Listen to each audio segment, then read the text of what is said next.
So as we move into inter-entity trade, as I mentioned at the beginning of the inter-entity transaction session, this is where we look at moving transactions between companies at a subledger level. And we can do that between accounts receivable and accounts payable, or between order entry and purchase orders. So unlike inter-entity transactions, which creates a loan account entry in the GL, we're actually recording a purchase and sale transaction where we're buying and selling between related parties or charging things like management fees. And you can go in either direction, which means I could create an AP invoice and have that automatically create an AR invoice, or I can start in AR and have that create an AP invoice. Likewise, AP credits generate AR credits. And notice that we also handle the payment side of these invoice transactions. So if we make an AP payment, it will generate the AR receipt, and vice versa. AR receipts will create AP payments. And much like we saw with the cash entry in inter-entity transactions, we can choose to auto post an invoice batch or a receipt payment batch, depending on the entries that we're making. So I'm going to start with an example of AR and AP, and I want to highlight the fact that these transaction processes can be bi-directional.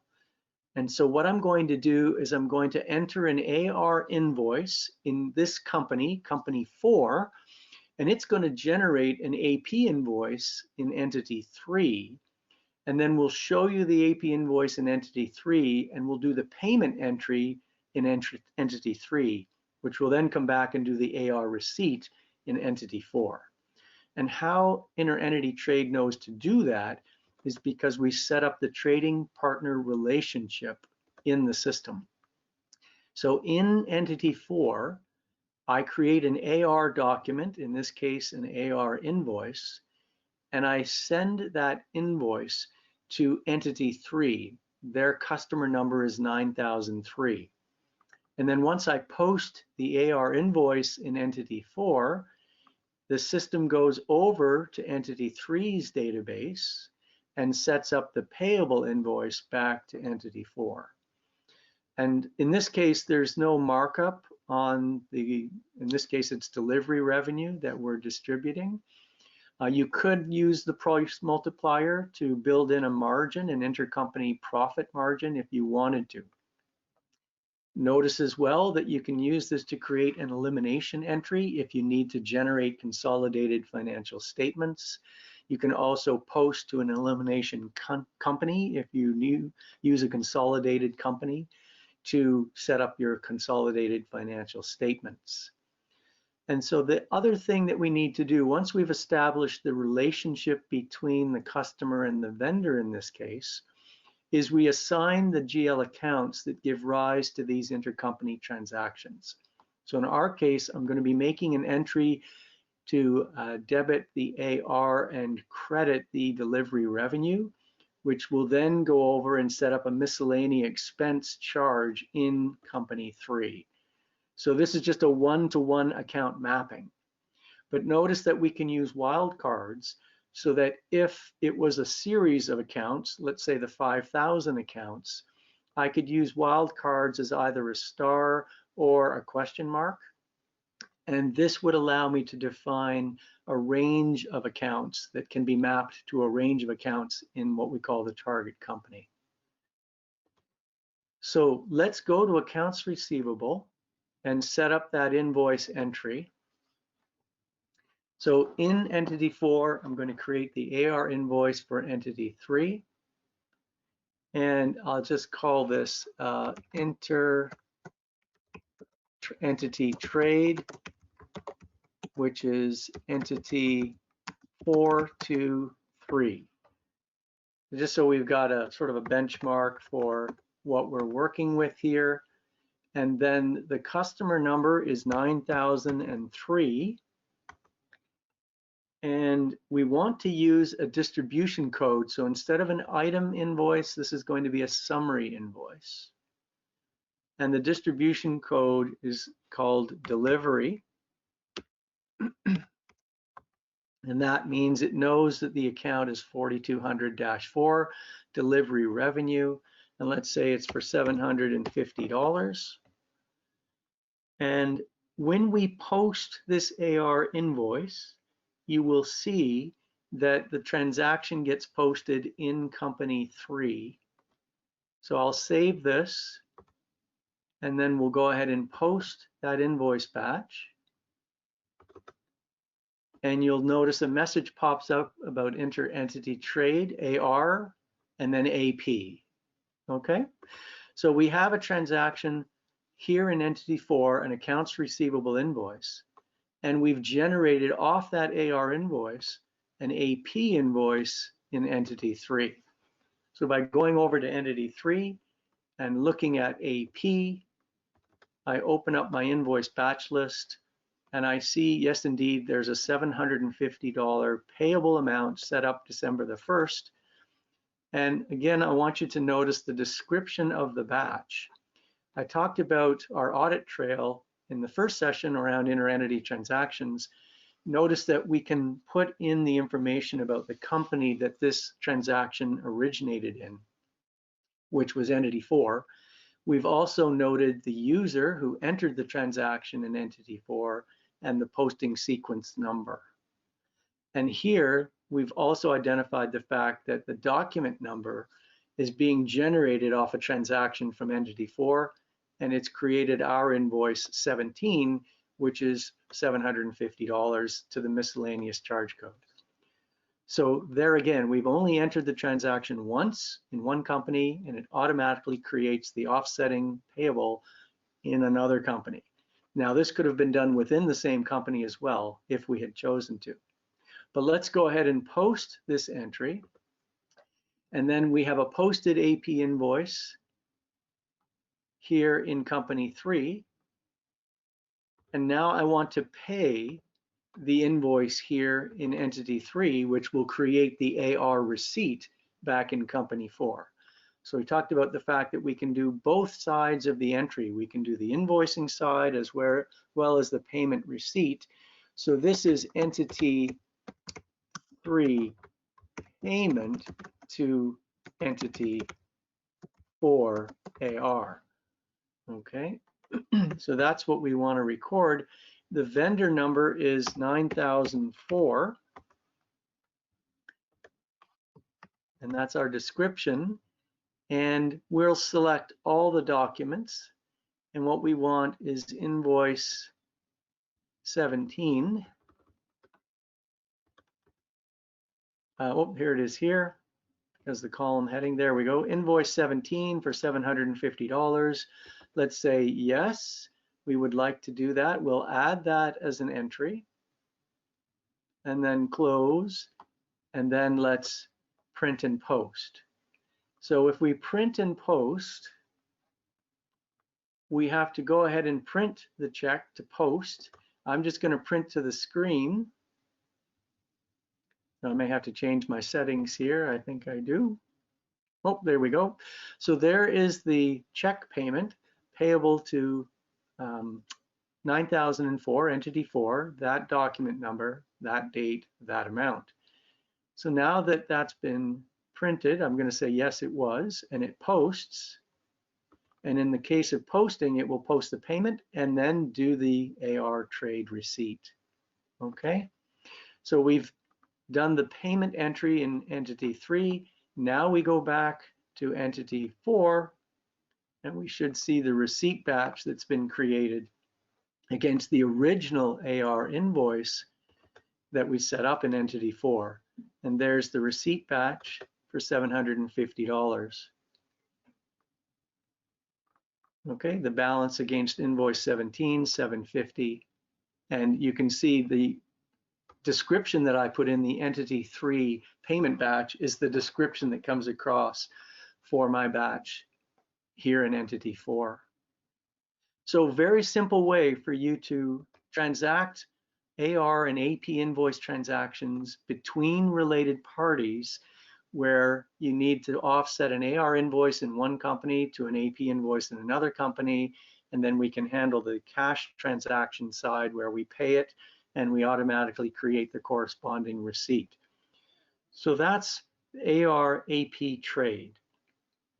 So the next thing then is to look at the OE PO transactions. So for this, I'm going to go back to entity 3. And in this case, we'll look at OE-PO relationships. And of course, when we talk about OE-PO relationships, it's not just an invoice, but it's an order, a shipment receipt, and an invoice. So there's actually 3 transactions that you can configure in these cases. So in this case, when we look at our trade options for OE-PO, it's not just order to order, but it could also be receipt to shipment and invoice to invoice, as well as return and credit. So there's a number of additional details that we can manage with a purchase order, sales order type entry.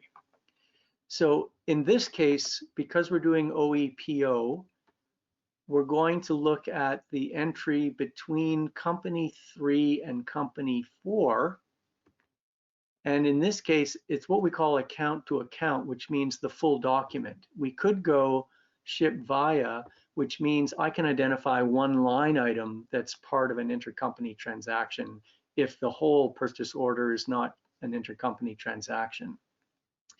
So in this case, I'm going to create a purchase order in entity 3 to my vendor entity 4. Then it will go over to entity 4 and create the sales order back to company 3. And again, it's bi-directional. So I can purchase the item from entity 4, and then when I go over to entity 4, I can ship in entity 4, and it'll do this, the PO receipt back in entity 3. All right. Now, just a note here about serial lot tracking. If your inventory is serial and lot tracked, we can track those types of inventory. And the category override, what we typically recommend here is that you use IS for intercompany sale, and that way you can keep track of any intercompany profit that needs to be eliminated upon consolidation. So let's go to PO then, and we will create a PO entry against vendor 9004. So this is a new entry, vendor 9004, and we'll put in a description here, purchase entity 3 from entity 4, and we'll record that, just put it in things like the description so you can see the audit trail. And the item can be any item we want. So let's say we're going to put in this bulletin board, and we're going to take it from location 1, and let's say the quantity ordered is 12, and we go ahead and we post. Now when we post the purchase order, it's going to create the sales order in entity 4. And so the information box tells us that order number 100 has been created in company 4 for PO 55. And PO 55 is what we see here, okay? So now I've made my purchase, and over in company 4, I'll have a sales order, and the sales order number was 100. So if I go to order entry, OE transactions, OE, I should see a sales order 100 for 10 bulletin boards. So we'll scroll down to see order 100, and there it is, order 100. And you can see that it's picked up the fact that this originated in company 3, that it was the admin user who created it, and the associated purchase order is PO 55. The description came across as purchase entity 3 from 4, and I've created my OE. So now what happens if I say, well, we've just realized that we don't have 10 items and we need to reduce that to 8, or somebody from entity 3 calls and says, hey, by the way, we made a mistake on the PO. We actually need 12 items. Can you update the sales order for us? And so you agree, okay, let's update that to 12 and post. And when we do that, the system will automatically go back to company 3 and update PO 55 for a change from 10 to 12. So whenever I make a change to these documents, because they're linked through inter-entity trade, it will automatically update them. So now if I ship an invoice, which is what I'll do, I'll go ahead and ship all, and we'll create the invoice and post. The system will generate a shipment entry and OE invoice in this company that will create the PO receipt and the PO invoice in company 3. And then I'll go back and show you those transactions within company 3 and the fact that the PO has been updated from an order of 10 to an order of 12. So here's IET Trade PO Receipt 101 has been created in company 3 for shipment 85. So receipt 101 for shipment 85. And then the next step is the invoice level. Invoice 85 has been created in company 3 for invoice 85 in company 4. So that's easy to remember. So those transactions are all done now. I won't print them. But if we were to go to the OE invoice here in company 4, as you might expect, invoice 85 will show us that we have shipment 85 against my order, and the reference is my original PO 55 in company 3. So those transactions are done in entity 4, and now I move down to entity 3. And what we want to see are two things. First of all, we want to see that the invoice was created correctly. So invoice 85, oh, we've got some other invoices in here. So we want to go back a bit. There's invoice 85. That's the series of invoice numbers we were using. So it invoiced a quantity of 12 for the bulletin board against PO 55 and receipt 101. So the shipment was matched to the receipt here. Receipt 101 was generated off the shipment 85. So all those transactions are happening the way we anticipated. And then PO 55 was updated when we changed the sales order in entity 4, because originally we had said we wanted a PO for 10, but now it's a PO for 12. It was updated automatically when we changed the sales order. Now we could have come back and changed the purchase order in entity 3, which would have updated the sales order in entity 4, but it's nice to know that you can manage that in either direction. So as long as you haven't shipped the order in company 4, you could amend the sales order and it would amend the purchase order. And again, there's the audit trail that's going to be visible through the inquiry. So all these transactions that we've generated will be part of the audit trail. So it will show you the PO order. It will show you the PO receipt to OE shipment, and it will show you the invoice to invoice. Okay, so all of those entries are going to be recorded for you and logged in this database. And you can choose specific types of transactions that you want to choose depending on what's most relevant to you. But we just wanted to highlight the fact that this is a quick way for you to be able to manage purchase and sale transactions between organizations that need to buy and sell between them.